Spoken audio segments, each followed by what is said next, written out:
Well, Christopher Martin, Quality Digest sales rep and also freelance journalist, wrote a story this week, Desks on Wheels, about a company I have never heard of, but if you're a gamer, you've probably heard of it. Valve. The company's called Valve. Valve wrote the game Half-Life, among others, considered by some to be among the best video games ever written. Valve is also the developer of digital distribution platform Steam, which is a storefront for PC games of all types that has become so popular that it is estimated to produce about 70% of all digital PC game sales. Yeah, wow. So pretty much a monopoly. So it's a big deal and well-known name in the gaming. Like it's Monopoly. Yes. Well, yeah, exactly. Yeah, Valve has about, according to figures I've been able to find, about 360 employees. So it isn't a huge company. It's not Microsoft, but it isn't small either. And so you might expect a company that size, 350 people, you might expect it to have the usual hierarchy, a CEO, a VP, some managers, supervisors, etc. But you would be wrong. Valve is what they call a flat organization, and in Valve's case, we're talking really flat. There are no bosses at all, period. It is so flat that employees don't have set jobs.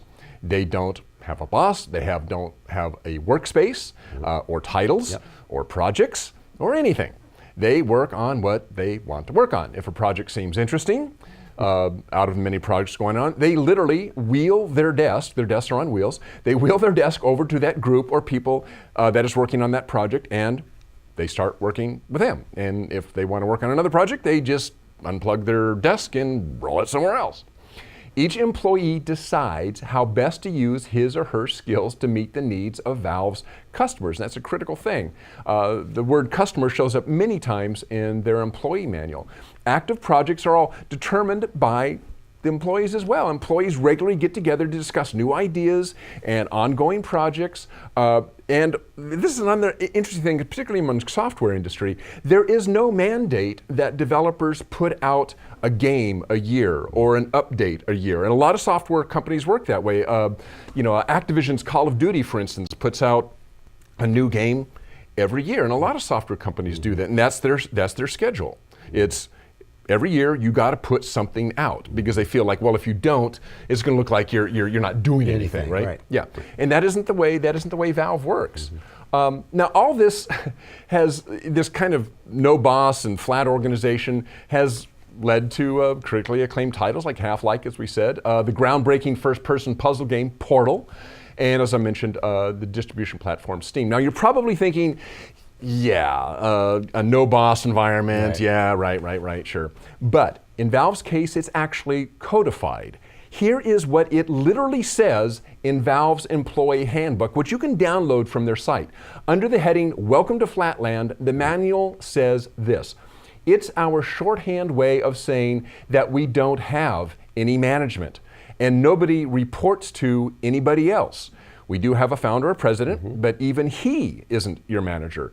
This company is yours to steer toward opportunities and away from risks. You have the power to greenlight projects.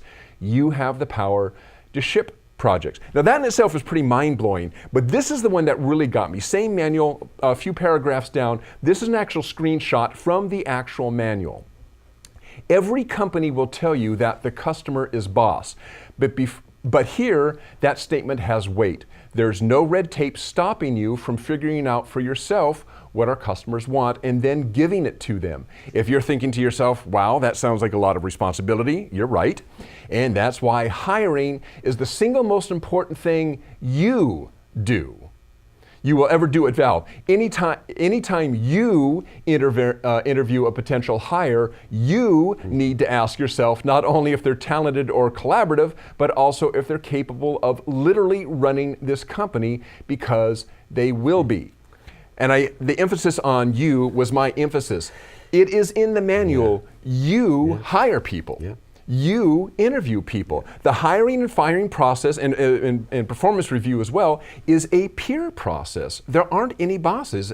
Hiring, a group of people said, we need another designer, or we need another artist or programmer. the peer gets together. Well, do we need it for this? Is it inside? No, we really need to bring somebody in. They decide, and then they go out and they look, and that person is interviewed by their peers or potential peers, and firing is the same way. Now, obviously, there's an HR side of this, there's legal stuff and all that, but basically, the decision for who gets hired and who gets fired is employees themselves. This is pretty amazing, and actually, there's a lot more in that article, and I encourage you to read Christopher's piece. It will give you a good overview of how this company works based on several sources that he mentions in there. But after reading his piece, I really encourage you to download their employee handbook. There's a link to it in the article. It's 30 pages long. It is an amazing read. If you've never even pictured what that kind of environment could look like. By the way, at the very end of it, they're very upfront about it. The CEO is very upfront about it. He says, yes, there are some problems that this causes. Here are things that we don't do well. And he listed at the end, because this kind of environment works great for innovation. Organizationally, it does cause some problems, and they acknowledge that. Well, that was going to be my question. Was this works for, I think, certain types of organizations, like a gaming company? You can see this working at an old line manufacturing company, spitting out widgets. A production company is different. A software company, unfortunately, they don't run. Some software companies do work like production companies. They say, okay, we're going to put out a product a year.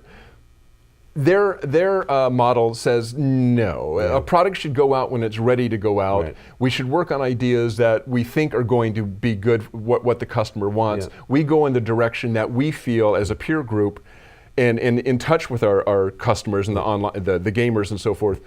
We go the direction that we think it should go. It's not decided ahead of time. See, we're the kind of company that actually can do this, and we actually do have similar type of ideals.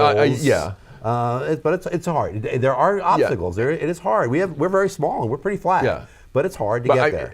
And you can imagine, a company of 7 or 8, 9 people, he's like, you can do that. 350 people, you're going, what? It's like, no boss, I just show up. Crazy. I know. Interesting article. Read that one. Really good one. All right.